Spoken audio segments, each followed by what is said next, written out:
పలానా వ్యక్తి ఫోన్ చేసి పిలిచిండండి మా ఆయన్ని. సీను పండుకున్నాడు. పండుకున్న వ్యక్తికి 9 మినిటప్పుడు ఫోన్ చేసి, బావా బయటికి పోతావా బావా అన్నాడు. డాడీ సీన్ అంటే ఇట్లా ఊరికి పోదాం బావా వస్తావా అన్నాడు. ఏ ఊరు అంటే హైదరాబాద్ కానీ ఇట్లా పెనగంచి పూలు కానీ పోదాం బావా అన్నాడు.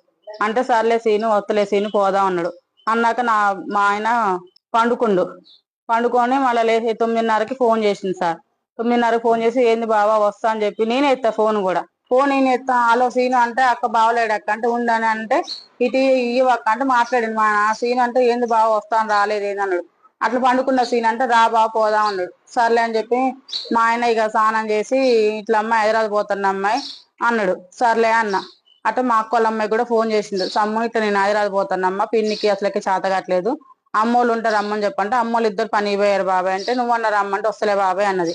అన్నాక చిన్న పొయ్యి ఉంటే మాది బయట పెట్టుకుంటూ తీసుకొని పోదామని మళ్ళీ ఏమనుకున్నా చిన్న పొయ్యి ఆడబెట్టి హైదరాబాద్ పోనమ్మా పెనగంచి స్కూల్ పోతా అని చెప్పి పోయిండు.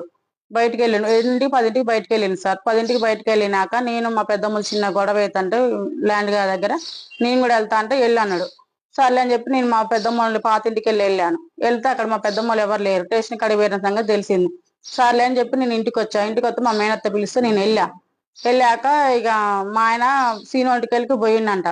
పోయినాక మా చెల్లె కాడికి పోయి అమ్మాయి తేజ నేను ఇట్లా ఊరికి పోతున్నామా పెనగంచి స్కూలు ఇట్లా మీ అక్కని తీసుకొచ్చుకోమంటే అదన్నదంటగా బావా నేను ఇంటికాడ పని కాలే బావ అక్క నువ్వే రమ్మని చెప్పంటే సర్లే అమ్మ నేను చెప్తాలే అమ్మ అన్నాడంట మా ఆయన. అన్నాక మళ్ళీ కసుపున్నాక ఒక 10 నిమిషాలు పావుగంటకు పోయి పప్పు తీసుకుపోయి సీనోటి కంచి పప్పు తీసుకుని మా చెల్లెకి ఇచ్చిండంట. ఇచ్చిగా పప్పు అమ్మాయి నువ్వు మీ అక్క వేసుకుంది అంటే నాకు కూడా కొద్దిగా ఉంచండి అని చెప్పి చెప్పిండంట. సర్లే అని చెప్పాను. అన్నాక నేను ఇక మా చెల్లె కాడికి వెళ్తే ఇట్లా బాగా పప్పు ఇచ్చిండాక అంటే నాకు కూడా చెప్పింది అని నేను అన్నా. అట్లయితే నేను మా పెద్దమ్మ ఇంటికి లేరని చెప్పి నేను 12 ఇటు వచ్చి నేను మా పెద్దమ్మ సెల్ నుంచి మా ఆయనకు ఫోన్ చేస్తా 11:30 12 లోపు సార్ ఫోన్ చేస్తా బావ ఎక్కడున్నావే అన్న. అట్లయితే నేను ఇట్లా పెనగంచి పూలు పోతున్నాండి పెనగంచి పూలు పోతున్నామ్మా నేను అన్నాడు. ఎవరంటే నేను సీను పెనగంచి పూలు పోతున్నావు అని అన్నాడు. మీ చెల్లెంటికి పో పప్పు ఇచ్చిన అంటే సర్లే అని నేను అన్నాక నేను మా చెల్లెంటికి వెళ్ళి మా చెల్లెంటికి వచ్చి మా పెద్దమ్మ ఇంటికి వెళ్ళాక మా చెల్లి వాళ్ళ చెల్లికి మా అక్క వాళ్ళ చెల్లికి ఫోన్ చేసిండు. ఫోన్ చేసి వదిన ప్రశాంతిగా ఉండే వదిన అని ఫోన్ చేసిందంట. చేస్తే లేదు రవి అని చెప్పానంట. ఈ లోపు నేను వస్తే ఫోన్ చేసా ఇట్లా రవి ఫోన్ చేసిండే నేను చేయమన్నాడు. నేను చేసా బావ ఏంటంటే నేను పెనగంచి స్కూల్లో దారిలో ఉన్నమ్మా నువ్వు ఇంటికి పోయి అన్నం తిని ఎటు పోక ఎండకి నువ్వు తిరగమాక అన్నాడు. ఏడున్నావు అన్నాడు. ఏడంటే ఇట్లా పెద్దమ్మ ఇంటి దగ్గర ఫ్లాట్ కాడే ఉన్నాను అక్కడ ఎందుకు అమ్మ నీకు ఎండ కొడితే ఏమొద్దు నీకు అసలుకి బాగలేదు నువ్వు ఇంటికి పోన్నాడు. సర్లే పోతలే నేను అన్నాక మళ్ళీ 12:30 ఆ టైంకి ఫోన్ చేసి పెనగంచి స్కూల్ లోపల పోయినమ్మా దర్శనం చేసుకుంటాను నీకు పులిహార పట్టుకురానా నీకు ఇంకేమైనా పట్టుకురా అంటే పులిహార పట్టుకురాలే అన్న. అంటే సర్లే అన్నాడు. పోయినా ఇంటికి అన్నాడు. ఇంకా పోలేదంటే ఇంటికి పోయి అన్నం తినమ్మా అంటే నువ్వు నన్నేమో ఇంటికి పోవద్దన్నా చెల్లో ఇంటికే బొమ్మను చెల్లో కూడా ఇక్కడే ఉన్నారు అని అంటే సర్లే అందరు కలిసిపోంటే పోతున్నాలే పెద్దమ్మ స్టేషన్ కాడికి పోతున్నారు మేము ఇంటికి పోతానని చెప్పి ఇంటికి వెళ్ళాం సార్. మా చెల్లో ఇంటికి వెళ్ళాక 2 ఫోన్ చేసిండు. ఫోన్ చేసినాక ఇక అటు నుంచి ఏం వినపడట్లే మాటలు. నేనేం బావా నేను మొత్తుకుంటున్నా. మళ్ళా చేసిండు. నేను బావా అని మొత్తుకుంటున్నా. ఇక తర్వాతకి నేను మా పెద్దమ్మ ఇంటికాడ వచ్చి కూర్చుని ఇంకా 5 ఫోన్లు చేస్తాను సార్. ఫోన్లు చేస్తుంటే ఇక ఫోన్లు కలవట్లేదు రింగ్ ఎత్తుమే ఎత్తట్లేదు.